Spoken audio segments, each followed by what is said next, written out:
इस बीच दिल्ली के ओल्ड राजेंद्र नगर में मौजूद कोचिंग सेंटर के बेसमेंट में हुए हादसे के विरोध में प्रदर्शन कर रहे छात्रों ने दिल्ली सरकार के खिलाफ मोर्चा खोल दिया। घटना वाली जगह पर जैसे ही दिल्ली की शिक्षा मंत्री आतिशी पहुंची, प्रदर्शन कर रहे छात्रों ने उनके खिलाफ गो बैक के नारे लगाने शुरू कर दिए। 27 जुलाई को राउज आईएएस कोचिंग सेंटर के बेसमेंट में पानी भरने से वहां पढ़ने वाले 3 छात्रों की डूबने से मौत हो गई थी। उसी दिन से कोचिंग सेंटर के बाहर छात्र धरने पर बैठ गए थे।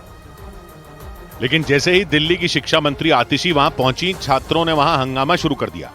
धरने पर बैठे छात्रों ने उनका रास्ता रोक लिया। वहां से आई एक तस्वीर में आतिशी की सुरक्षा में तैनात पुलिस वालों से कुछ छात्र उलझने की कोशिश करते नजर आए। इस दौरान छात्रों ने दिल्ली सरकार के खिलाफ नारे भी लगाए।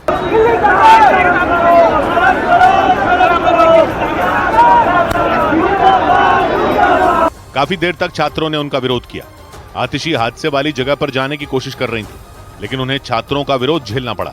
हालांकि बाद में प्रदर्शन कर रहे छात्रों से उन्होंने बातचीत की और आरोपियों पर कड़ी कार्रवाई का भरोसा दिया। पूर्व सांसद जयाप्रदा ने भी प्रदर्शन कर रहे छात्रों से बातचीत की। इससे पहले बड़ी संख्या में प्रदर्शन कर रहे छात्र घटना वाली जगह की तरफ बढ़ते दिखे, लेकिन हालात तब बिगड़ गए जब पुलिस ने उन्हें बैरिकेड लगाकर रोक दिया। इस पर प्रदर्शन कर रहे छात्र पुलिस वालों से उलझ गए, लेकिन इसके बाद पुलिस ने उन्हें आगे नहीं बढ़ने दिया।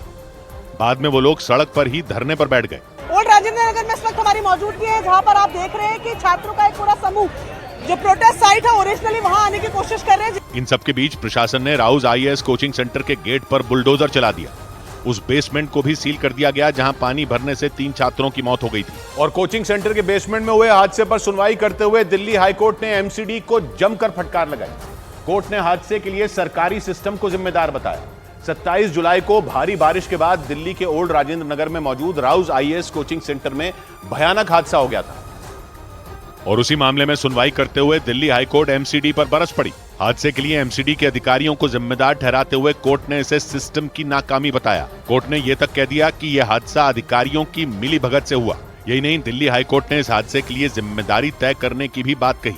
सुनवाई के दौरान हाईकोर्ट ने एमसीडी पर बहुमंजिला इमारतों को बिना किसी जांच के बनाने की इजाजत देने और ड्रेनेज सिस्टम नहीं होने पर सवाल उठाए। कोर्ट ने सवाल उठाया कि आखिर इतना पानी उस इलाके में आया कैसे। दिल्ली सरकार को भी कोर्ट ने आड़े हाथ लिया। दिल्ली हाईकोर्ट इसलिए भड़की क्योंकि 27 जुलाई को ओल्ड राजेंद्र नगर में मौजूद राउज आईएएस कोचिंग सेंटर के बेसमेंट में बारिश के पानी में डूबकर 3 छात्रों की मौत हो गई थी। एक छात्र ने तो यह तक दावा किया था कि उसने इस घटना से ठीक 1 महीने पहले 26 जून को इस बारे में एमसीडी के अधिकारियों से शिकायत की थी। उसका आरोप है कि इसके बाद भी उसकी शिकायत पर कोई कार्रवाई नहीं हुई। और ठीक है 1 महीने बाद कोचिंग सेंटर के बेसमेंट में पानी भरने की वजह से 3 छात्रों को अपनी जान गंवानी पड़ी थी। सुनवाई के दौरान दिल्ली हाईकोर्ट के जज कोचिंग सेंटर के बाहर पानी से भरी सड़क से गाड़ी चलाकर गुजरने वाले मनोज कथुरिया नाम के आदमी की गिरफ्तारी पर भड़क गए, क्योंकि उन पर यह आरोप लगे कि उन्होंने पानी से भरी सड़क पर तेजी से गाड़ी चलाई थी। इसकी वजह से वहां पानी की लहरें उठी थी। दावा है कि गाड़ी गुजरने से उठी पानी की लहरों ने कोचिंग सेंटर का गेट तोड़ दिया था। उससे बेसमेंट में पानी भर गया था और वहां इतना बड़ा हादसा हो गया। बताया गया कि गाड़ी मनोज कथुरिया चला रहे थे। उनका एक वीडियो भी सोशल मीडिया पर वायरल हुआ था। इसके बाद दिल्ली पुलिस ने उन्हें गिरफ्तार किया और फिर कोर्ट ने उन्हें 14 दिनों की न्यायिक हिरासत के लिए भेज दिया। मतलब सड़क से कार चलाकर गुजर रहे मनोज कथुरिया को पुलिस ने हादसे का जिम्मेदार मानते हुए जेल में डाल दिया। इसीलिए कोचिंग सेंटर हादसे पर सुनवाई के दौरान दिल्ली हाईकोर्ट ने इस मामले पर भी नाराजगी जताई। मनोज कथुरिया की गिरफ्तारी पर सवाल उठाते हुए कोर्ट ने दिल्ली सरकार के साथ पुलिस और एमसीडी के अधिकारियों को फटकार लगाई। नाराजगी दिखाते हुए कोर्ट ने यह तक कह दिया कि कार चलाने वाले राहगीर के खिलाफ पुलिस ने कार्रवाई की, लेकिन एमसीडी के अधिकारियों पर कोई एक्शन नहीं लिया गया। और तो और कोचिंग सेंटर हादसे पर सुनवाई करते हुए कोर्ट ने दिल्ली सरकार की मुफ्त योजनाओं पर भी सवाल उठाए।